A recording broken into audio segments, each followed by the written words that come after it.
How am I supposed to put my full trust in God after enduring abuse and hardship? That is a great question. Casa Grande. And first off, I want to say I'm sorry that you had to experience those difficult things. There is a myth that weakens people's faith because they don't understand the truth. It's a myth, it's not the truth. Have you ever heard something like this? Well, everything happens for a reason. And usually people say that, and then they'll say, we don't always understand what the Lord's will is or why these things happen. But it's all part of God's plan. Okay, everybody look at me. There's a bunch of crap that happens that has nothing to do with God's plan or God's desire or God's will. Everything happens for a reason, and sometimes the reason is people did evil things.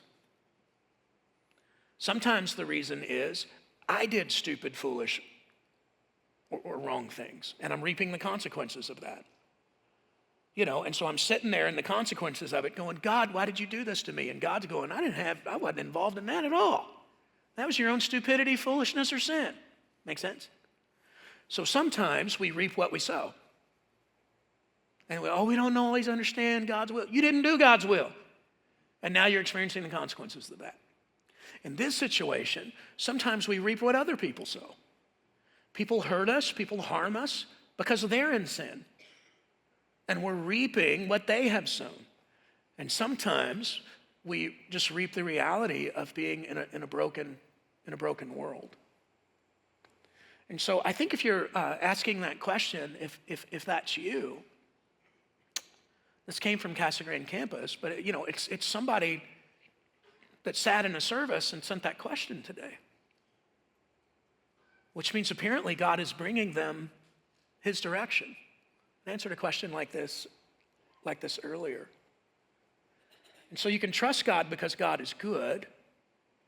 And you also have to realize we live in a broken world. Let me say it this way. God has promised us eternity, not immunity. Just because you're a Christian doesn't mean that you're immune to all the bad stuff in the world. There's not a supernatural Jesus bubble around you that protects you from all the goofiness on the planet and from reaping the consequences of other people's choices.